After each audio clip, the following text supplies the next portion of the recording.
historias envasadas, lo que nadie explica, lo que no se aclara.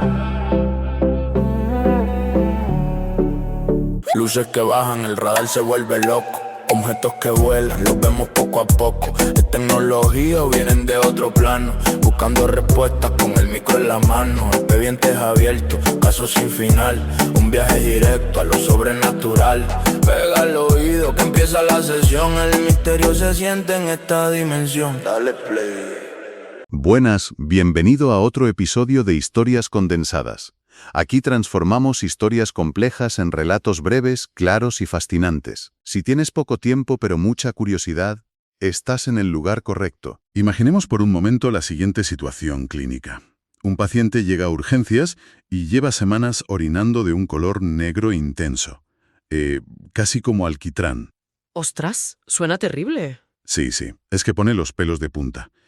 Y, a ver, no es a causa de una enfermedad congénita previa, ni de un fallo orgánico que ya tuviera, sino después de haber dado un simple paseo por un bosque finlandés en pleno invierno. Madre mía. O sea, hoy no vamos a buscar luces borrosas en el cielo nocturno o a debatir sobre fotografías pixeladas. Vamos a adentrarnos en un caso donde el misterio no dejó sus huellas en la nieve, sino en forma de un daño celular masivo. Y documentado, dentro del cuerpo de 2 esquiadores. Vale, vamos a desgranar esto. Venga. Tenemos sobre la mesa una colección fascinante de documentos, historiales médicos y transcripciones sobre el incidente de Imjärvi. Esto fue en Finlandia el 7 de enero de 1970. Y la misión de esta inmersión profunda no es convencer a nadie sobre la existencia de vida extraterrestre. No, para nada. Ese no es el enfoque hoy. Exacto. El objetivo es examinar ese punto exacto donde una historia que parece, no sé, sacada de un cómic de ciencia ficción, choca de frente y de la forma más brutal posible con un trauma médico real y verificado. Y fíjate que ese contraste es lo que hace que este caso sea una rareza absoluta en los archivos. Porque, por regla general, el estudio de lo anómalo se basa mucho en lo visual, ¿sabes? En la distancia. Claro, luces a lo lejos y poco más. Eso es. Sin embargo, este evento entra en la categoría de lo que clínicamente y también ufológicamente se denomina un encuentro cercano del tercer tipo, o CTI. Para poner en contexto esa nomenclatura a quien nos escuche, la escala original establece que el primer tipo es simplemente ver un objeto. ¿Vale? El segundo es cuando ese objeto deja una marca física en el entorno, pues tierra quemada, por ejemplo. Y el tercer tipo, que es donde entramos de lleno hoy, implica la observación directa de una entidad animada, o sea, de un ocupante. Ya.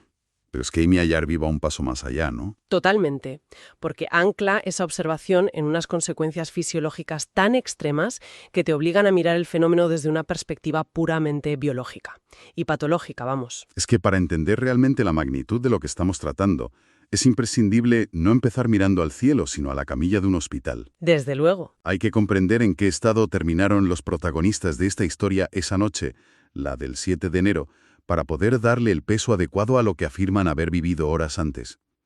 Porque los hechos médicos son, francamente, demoledores. Sí, son tela marinera. Arno Heinonen y Escobillo no eran unos turistas que se perdieron en la montaña. Eran 2 esquiadores experimentados, hombres de 36 y 38 años, muy curtidos, acostumbrados a la dureza del invierno nórdico. Gente que sabe lo que hace en un bosque helado, vaya. Eso es. Y de buenas a primeras presentan un cuadro clínico brutal. Entumecimiento severo en las extremidades inferiores, una pérdida de sensibilidad que rozaba la parálisis. ¡Qué angustia! Ya te digo. Y encima episodios de vómitos incesantes que no se calmaron con reposo, sino que se extendieron durante más de un mes continuo. Y luego ese detalle espeluznante que mencionaba al principio, la orina negra de Heinonen. Buf. Es que esa alteración en la orina es el indicador clínico que cambia las reglas del juego por completo. O sea, no estamos hablando de una simple deshidratación. En medicina, ese síntoma tan específico apunta directamente a una condición llamada rhabdomiólisis. ¿Rhabdomiólisis suena a serio? Lo es. Ocurre cuando el tejido muscular sufre un daño agudo y masivo. Imagínate el daño que podría provocar un aplastamiento grave, una descarga eléctrica bestial o una quemadura extrema por radiación.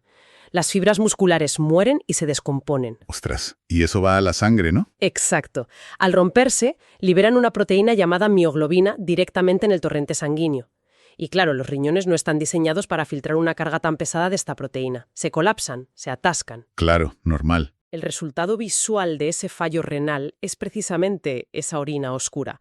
Básicamente es el cuerpo intentando expulsar sus propios músculos necrosados. Madre mía, fíjate que al leer ese diagnóstico, si no conoces el origen, la conclusión lógica nunca sería que han tenido un ataque de pánico o una alucinación en el bosque. No, ni de broma. La mente de un médico piensa automáticamente en un desastre biológico o medioambiental. Es el tipo de parte que se redactaría, no sé, tras un accidente industrial masivo. O una exposición prolongada a químicos tóxicos. Exacto. O un envenenamiento agudo por radiación. No es el resultado de llevarse un susto por ver algo raro entre los árboles. Para nada. Y lo fascinante de este punto es cómo reaccionó la ciencia médica de la época. Aquí entra en escena una figura clave, el doctor Pauli Kahanoja. El médico que los atendió, ¿verdad? Ese mismo. El facultativo que examinó a Heinonen y a Villojo en la clínica esa misma noche. Su testimonio y sus notas clínicas actúan casi como la caja negra de un avión estrellado. A ver, no explican por qué se produjo el accidente, pero certifican con datos empíricos la inmensa violencia del impacto. Válido que estaban destrozados físicamente. Totalmente. Tras evaluar el estado de shock profundo, la presión arterial, el deterioro motriz y los síntomas gástricos, el doctor Kahanoja dejó constancia oficial y categórica de que el estado de los pacientes era crítico y, lo más importante, que no estaban fingiendo en absoluto.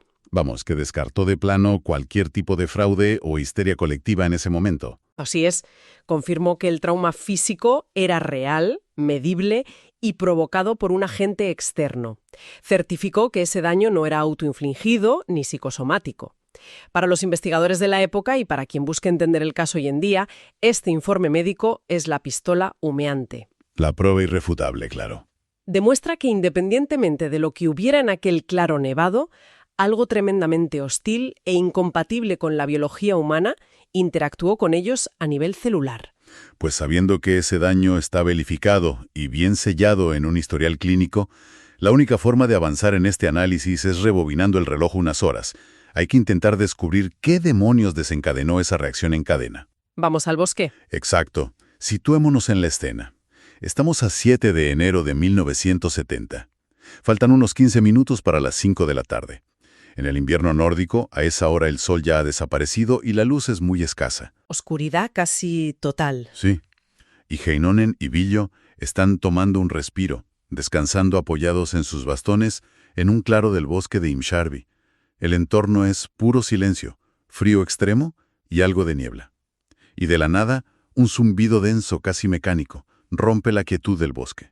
Según los testimonios recogidos en las actas de la época, que además están apoyados por las ilustraciones que los propios testigos supervisaron, ese sonido precedió a una anomalía atmosférica. Una luz, ¿no? Sí, visualizaron una especie de nube luminosa o bruma incandescente que empezó a descender desde el cielo en vertical, directamente hacia la posición donde se encontraban. Sí. Y a medida que esa nube perdía altitud y se disipaba, reveló un núcleo sólido. Un objeto. Un objeto metálico, completamente discoidal, de unos 3 metros de diámetro. A ver, hay que hacer una pausa obligatoria aquí para poner en perspectiva la proximidad del evento. Porque cuando se leen crónicas sobre objetos discoidales, la imagen mental habitual es un punto brillante en la estratosfera, ¿sabes? Claro, o algo moviéndose a lo lejos en el horizonte. Eso es. Pero las fuentes son hiperespecíficas en este caso.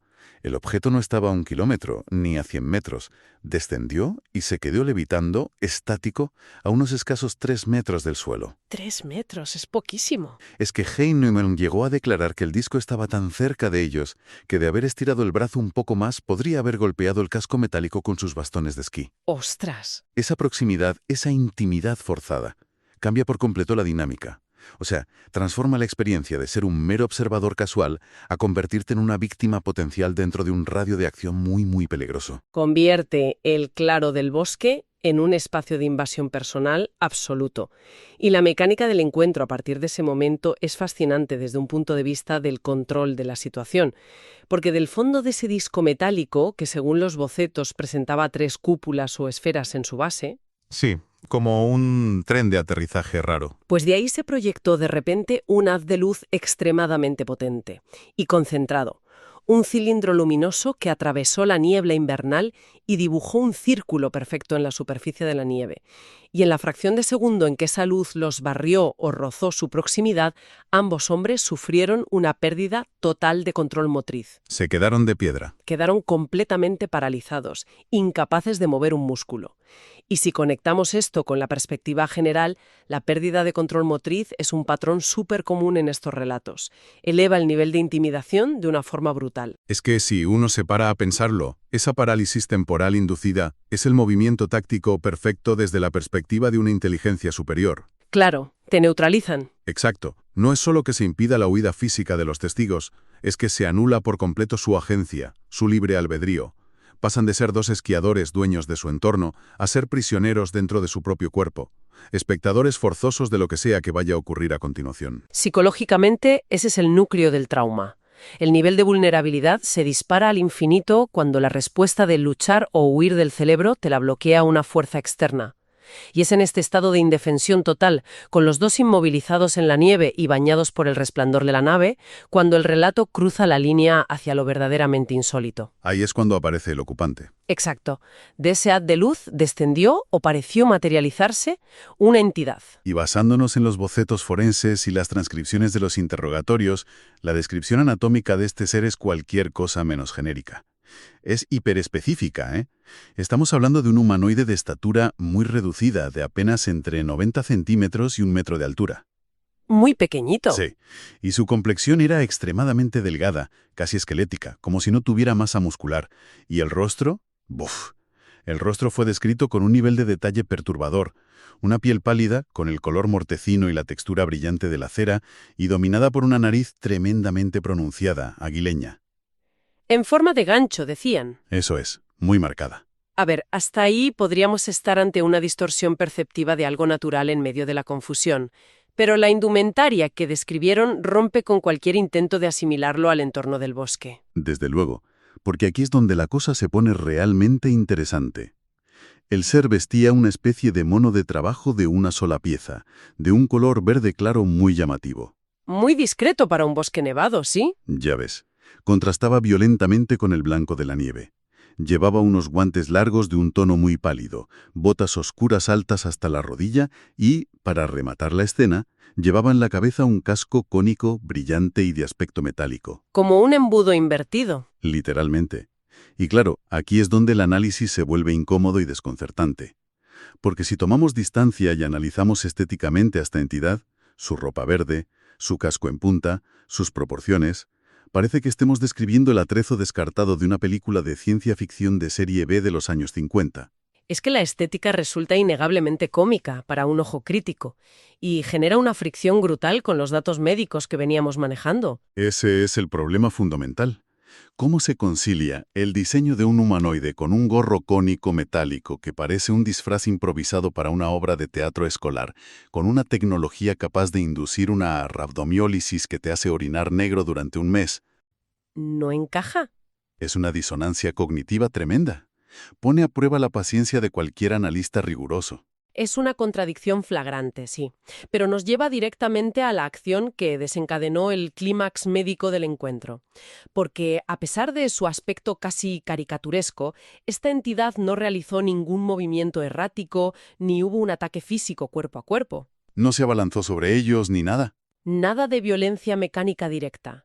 El único movimiento significativo que hizo el humanoide fue levantar un dispositivo que sostenía entre las manos. Una pequeña caja negra. La famosa caja. Sí. En ese instante, de la caja comenzó a emanar una luz amarilla, rítmica y pulsante, y el ser dirigió esa caja y su luz directamente hacia el pecho de Arno Heinonen. Literalmente como si estuviera tomando una medición biométrica, o peor aún, disparando un arma de energía dirigida. Los registros y los interrogatorios establecen que fue en ese preciso milisegundo cuando el pulso de luz amarilla los alcanzó, cuando el cuerpo de ambos hombres cedió. Ahí empezó todo el daño. Ahí comenzaron a manifestarse los síntomas corporales masivos. En la narrativa de los esquiadores, esa pequeña caja luminosa es el vector causal absoluto. Es la fuente de la infección o del haz de radiación que desestabilizó su estructura celular. Vale, Entonces tenemos un escenario con una agresión sumamente específica perpetrada con una herramienta o arma direccional.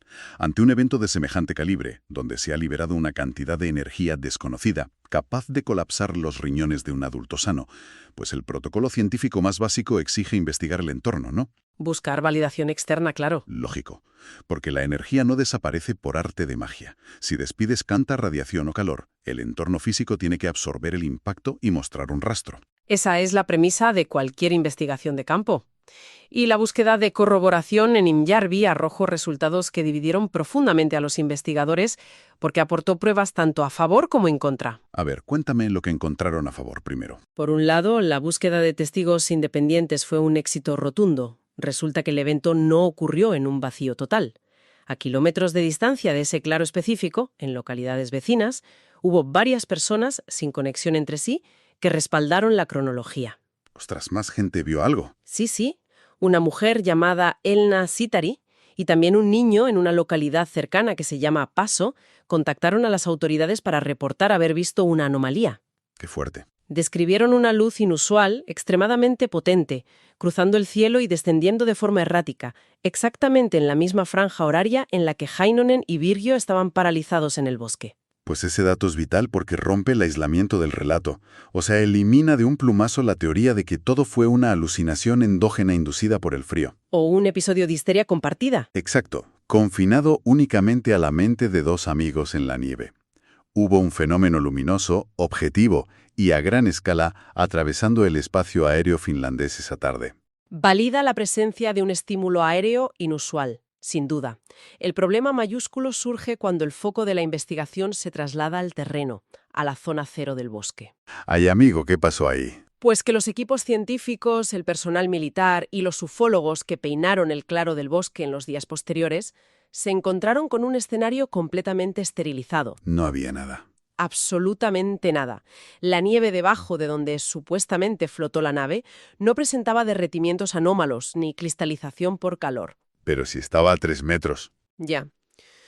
No había marcas de compresión en el suelo ni ramas rotas en los árboles circundantes.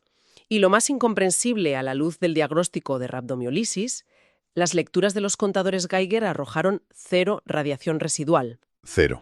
El entorno estaba inmaculado. Entonces, ¿qué significa todo esto? Porque, a ver, pongamos algo de lógica termodinámica aquí. Si un objeto o un haz de luz te fríe el sistema linfático y muscular a 3 metros de distancia, tiene que haber una dispersión de esa energía, ¿no? Claro, la física básica lo exige. Debería dejar una firma térmica. La nieve tendría que haberse convertido en agua y vuelto a congelar en forma de hielo. La Tierra debería mostrar isotopos.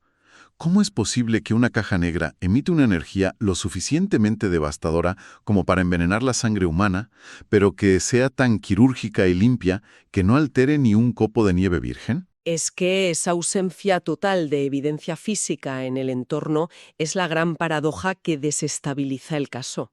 Cuando el lugar de los hechos está vacío de pruebas, la investigación no tiene más remedio que girar el microscopio hacia los únicos receptores del evento. Los testigos. Exacto. Hacia la fiabilidad y la psicología de Heinonen y Virgio. Y al someter el relato a un escrutinio más duro, empiezan a emerger inconsistencias y fisuras estructurales que son imposibles de pasar por alto. Las famosas grietas que aparecen cuando la memoria se somete a presión. Efectivamente. Si bien la narrativa general del encuentro es idéntica en ambos, los detalles finos muestran discrepancias preocupantes. Por ejemplo, Escobillo declaró firmemente en interrogatorios separados que él jamás llegó a ver la famosa caja negra emisora de luz amarilla. ¿En serio? Pero si estaba al lado. A escasos metros de su compañero, sí, y no vio la caja que supuestamente causó todo el daño médico. Y además, cuando los investigadores les pidieron que guiaran a los ilustradores para dibujar a la entidad, las proporciones anatómicas chocaron. Ah, no dibujaron lo mismo. No. Heinonen describió al humanoide con unos hombros inusualmente anchos, casi desproporcionados para su metro de altura, mientras que Virgio fue tajante al afirmar que la criatura tenía los hombros muy estrechos y caídos. Y esto plantea una pregunta crucial. Claro, y abre un debate interesantísimo sobre cómo funciona la mente humana en situaciones de crisis extrema. Totalmente. Cuando el cuerpo está experimentando un colapso doloroso y una parálisis repentina, pues ¿Hasta qué punto el cerebro es capaz de grabar información visual de forma fiable? ¿Qué tan rápido empieza la mente a rellenar los huecos en la memoria? Reescribiendo los detalles. Eso es, reescribiendo cosas simplemente para intentar darle una estructura lógica a algo que desafía toda comprensión. Es un mecanismo de compensación psicológica muy bien documentado, ¿eh? La memoria bajo trauma agudo es extremadamente frágil y maleable. Pero las señales de alarma para los investigadores no se limitan a las contradicciones anatómicas. Hay elementos en la historia que apuntan hacia una influencia cultural externa muy concreta. Sí, y eso daña la credibilidad objetiva del caso a largo plazo, sin duda, porque esas señales de alarma tienen nombres y apellidos. Hay dos factores concretos que erosionan profundamente la pureza del testimonio. El primero tiene que ver con la estética de la nave. Cuéntame. Pues que los bocetos definitivos del disco metálico que ambos testigos aprobaron, ese platillo con 3 cúpulas en la parte inferior. Sí, el del tren de aterrizaje raro. Exacto. Pues resulta ser una copia al carbón de las naves descritas y fotografiadas por un hombre llamado George Adamski en la década de los 50. Uy, Adamski. Una figura cuanto menos polémica en la ufología. Polémica es quedarse corto. La inmensa mayoría de la comunidad investigadora seria lo considera el artífice de uno de los mayores fraudes del siglo XX. Sus famosas fotografías de platillos volantes venusianos han sido ampliamente expuestas como maquetas. Maquetas hechas con basura, ¿no? Sí, construidas a base de tapas de aspiradoras de la época, linternas y componentes de farolas. Que la nave de Im Jarvi, 20 años después, tenga el diseño exacto de una aspiradora de los años 50 popularizada por un farsante. Canta un poco, la verdad. Canta muchísimo. Sugiere de forma muy agresiva que los recuerdos visuales de los testigos estaban severamente contaminados por la cultura pop y las revistas esotéricas de la Guerra Fría. La similitud morfológica es innegable, desde luego, y proporciona munición de alto calibre a la postura escéptica. Pero fíjate que el golpe de gracia a la credibilidad narrativa no vino del diseño de la nave. Ah, ¿no? ¿De qué vino entonces? Vino de la evolución del propio testigo principal, Arno Heinonen. Con el paso de los años, y mucho después de recuperarse del trauma médico inicial, comenzó a relatar una expansión de la historia. Uy, mal asunto. Afirmó que aquel encuentro traumático en el bosque no fue un hecho aislado, sino el catalizador de decenas de contactos posteriores. Empezó a hablar de comunicaciones telepáticas recurrentes. Madre mía, el pack completo. E incluso detalló supuestas reuniones continuadas con un ser que él mismo describía, literalmente, como una mujer espacial muy hermosa. El clásico giro mesiánico, donde el testigo herido se transforma en un contactado recurrente. Delita. Ante un escenario con una polarización tan extrema de los datos, creo que es crucial mantener un equilibrio analítico. Si hacemos un balance de las dos posturas principales, sin dejarnos llevar, nos encontramos con un conflicto irresoluble. A ver. Por un lado, la corriente escéptica tiene argumentos lógicos de mucho peso. Señalan que todo el apartado visual del relato está profundamente viciado por la imaginería pulp y los cómics de los 50. Lo de la aspiradora de Adamski. Exacto. Postulan que el evento físico inicial no fue una nave alienígena, sino un fenómeno meteorológico extremo y raro. Quizás un rayo globular, una descarga de plasma atmosférico inusual o una bolsa de gas tóxico que causó el daño renal y los paralizó. ¿Tiene sentido? Y defienden que a posteriori, la mente de los testigos fabricó la historia del humanoide verde con casco cónico para racionalizar el trauma. Es una teoría sólida, basada en la psicología del trauma, desde luego. Sin embargo, los defensores de la veracidad del caso levantan un muro de contención fundamentado exclusivamente en la biología. En el informe del doctor, claro. Exacto. Su argumento central es irrefutable desde el punto de vista clínico, por mucha imaginación que tenga una persona, por mucha influencia cultural que haya absorbido de las revistas de Adamski. Es biológicamente imposible psicosomatizar un colapso celular de esa magnitud. No puedes fingir una rhabdomiólisis. Imposible. No puedes obligar a tu cuerpo a descomponer su propio tejido muscular hasta que tu orina se vuelva negra y espesa. La severidad del informe del doctor Callanoja y la persistencia de los vómitos y la parálisis son elementos que no se pueden falsificar. Y eso es lo que mantiene este archivo abierto y latiendo décadas después. Es que es una síntesis perfecta de la paradoja salvaje de Im Jarvi de 1970. Tenemos un escenario en el que el cuerpo humano se erige como la única escena del crimen validada, con diagnósticos que certifican una exposición violenta a una energía externa anómala. Una barbaridad médica, sí. Y colisionando directamente contra esa realidad fisiológica incuestionable. Tenemos un testimonio plagado de grietas, con divergencias de memoria, un humanoide cabezudo enfundado en un mono verde brillante y ecos evidentes de los peores montajes fotográficos de la década de los 50. Literal. Es el realismo biológico más terrorífico en una lucha a muerte contra la estética de ciencia ficción más barata. Es el ejemplo paradigmático de un evento anómalo que desafía cualquier intento de clasificación limpia. ¿O estamos ante una realidad externa tan estrafalaria que nuestro marco cultural la percibe como ficción? ¿O estamos ante una ficción interna elaborada a partir de un trauma hiperreal? Y fíjate, eso nos empuja hacia un pensamiento final. Una idea inquietante que resulta fascinante explorar a nivel personal, mucho después de apagar el análisis de los datos médicos. A ver. Si despojamos la historia de la nave venusiana y del alienígena del embudo, pero mantenemos intacto el hecho de que sufrieron un daño celular devastador por una causa natural o energética que no comprendemos, surge una pregunta perturbadora sobre la naturaleza humana. ¿Cuál? Cuando nos enfrentamos a lo verdaderamente incomprensible, aislados en un bosque helado y nuestro propio cuerpo comienza a fallar de forma agónica en cuestión de segundos, es posible que el vacío de significado sea aún más aterrador que el dolor físico. ¡Ostras, qué buena reflexión! Es decir, es posible que, como último mecanismo de pura supervivencia y cordura, el cerebro prefiera fabricar desesperadamente una mentira detallada. Construyendo un relato de hombrecillos verdes y cajas mágicas. Exacto. Simplemente para ponerle un rostro, una intención y un porqué a un sufrimiento ciego que de otra forma destruiría nuestra mente. Quizás en ciertos eventos límite, el mayor misterio no desciende del cielo. Quizás se proyecta directamente desde los mecanismos de defensa más profundos de nuestra propia conciencia. Y hasta aquí el episodio de hoy. Nos escuchamos pronto. Gracias por estar al otro lado. Nos vemos en el siguiente episodio de Historias Condensadas. ¿Viste eso en el cielo? No estamos solos. Bienvenidos al archivo. Son historias envasadas, donde la verdad se queda guardada. Luces en el cielo, una huella en la nada. Misterios que te dejan la mente volada. Historias envasadas. Lo que nadie explica, lo que no se aclara.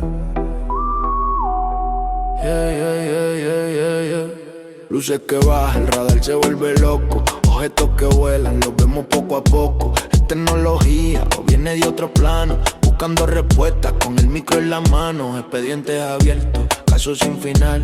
Un viaje directo a lo sobrenatural.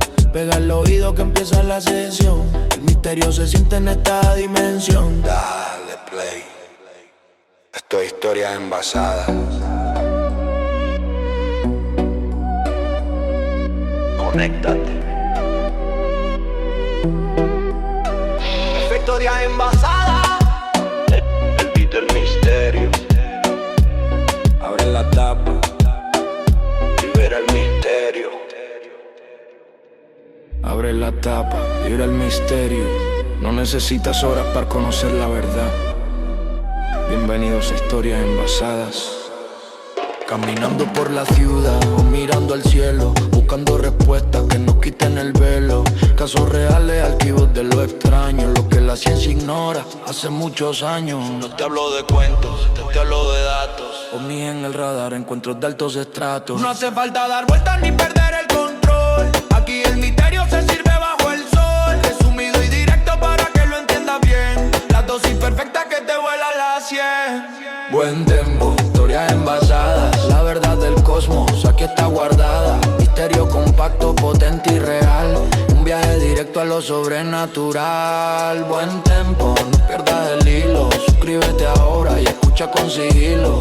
Buen tempo, que el caso no muera. La próxima historia ya está en la espera. Fue un rayo de luz, un visitante estelar. Un caso sin firma, difícil de explicar. Te lo cuento sencillo, te lo explico con flow. Porque lo bueno en frasco, pequeño da el show. Cada episodio es un nuevo expediente. Para mentes curiosas, para gente valiente. No te quedes afuera, dale click al botón. Que la comunidad crezca en esta dimensión. Si quieres más ovni, si quieres más dudas, la suscripción es la llave que te ayuda. Suscríbete, no te lo pierdas. Buen tempo, historias envasadas. La verdad del cosmos, aquí está guardada. Misterio compacto, potente y real. Un viaje directo a lo sobre sobrenatural, buen tempo. Buen tempo. Suscríbete al canal. Es el momento. Historias cortas, misterios gigantes. Nos vemos en el próximo envase. Efecto de interferencia desapareciendo. Historias envasadas.